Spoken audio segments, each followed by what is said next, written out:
안녕하세요. 파산관진 홍익표 변호사입니다.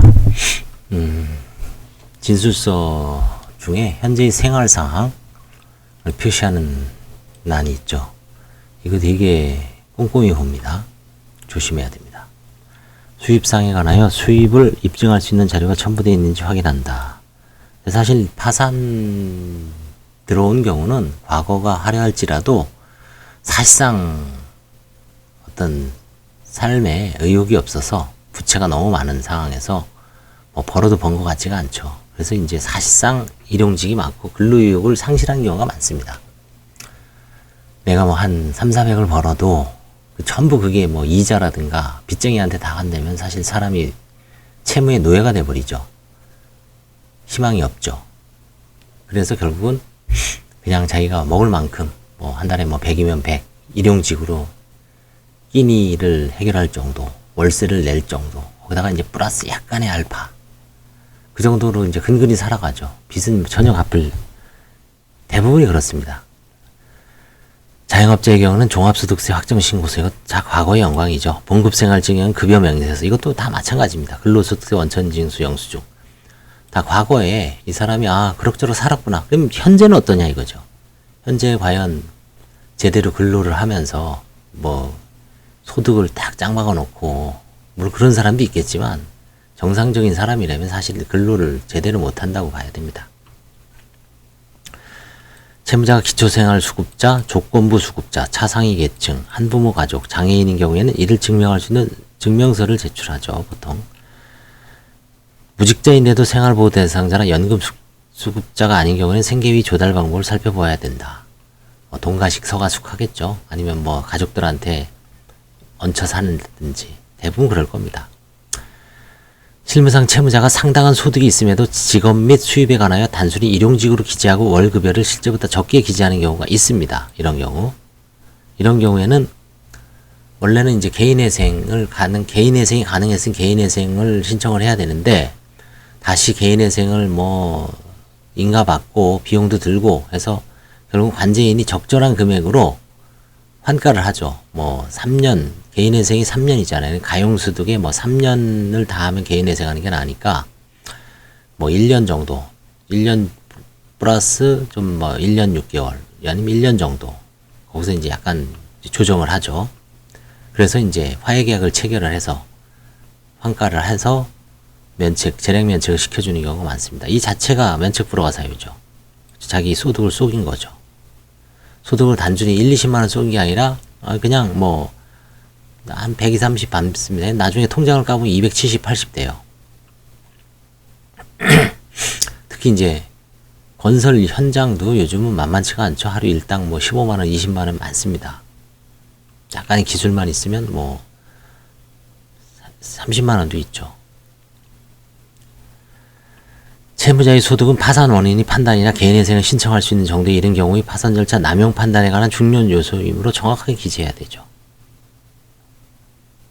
따라서 의심스러운 때는 국민연금 가입자이고 국민연금 가입증명서, 국민연금 보험료 납부증명서 또는 미납증명자료를 건강보험 가입자에게 건강보험료 부과 내역, 건강보험료 납부 확인서를 제출하여 하여 수입을 확인할 필요가 있다.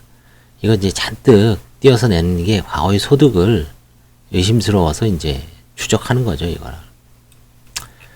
주거지가 임차주택인 경우에는 확정일자부 임대차 계약서를, 채무자 또는 친족 소유주택인 경우는 등기상 부동산 등기부 띄어야 되겠죠. 친족 외의자의 소유인 경우에는 부동산 등기증명사항 증명서와 소유자의 주거 확인서, 이게 이제 무상거주 확인서죠. 첨부되어 있는지 확인해야 됩니다. 임차인 명의가 소득 활동을 하지 않는 다른 가족으로 되어 있고 임차보증금이 면제재산 범위를 초과하는 때는 서울 같으면은 아들이 한 25살 되는데 한 7천 정도로 갖고 있다. 경제활동을 못하는 아들 명의로. 그럼 그 2천만 원 나머지 보증금 지급과 관련된 자료를 좀 요구해야죠. 혹시 채무자의 과거 재산에서 은닉돼서 아들 명의로 한 게 아니냐. 그럼 2천을 환가할 수도 있죠. 임대차 계약서상 보증금 많지 않으나 월 차입이 가다한 경우에는 파산 신청을 하였음에도 계속해서 그곳에 거주하고 있는 경위와 월 차입을 어떤 자금으로 조달하는지에 대해 심리할 필요가 있다. 좀 과거에는 예전에 이제 전세 시절에선 월 차임이 한 100만 원 넘어간 판사가 아주 까다롭게 봤죠. 근데 지금은 어떻습니까? 이제 그때는 벌써 2007년, 8년, 9년도죠. 그때는 완전히 거의 전세죠. 전세가 거의 대세죠. 근데 지금은 어떻습니까? 완전한 전세는 아주 드물죠. 이제 반전세. 심지어는 이제 거의 월세, 선진국처럼 월세로 금리가 저금리가 되면서 뭐 상가도 그렇고 주택도 그렇고 월세가 많이 발전돼 있죠. 물론 아직은 뭐 전세가 조금 지역에 따라서 그다음에 뭐 상황에 따라 다르지만 상당수 어떤 서민용 주거지는 월세죠.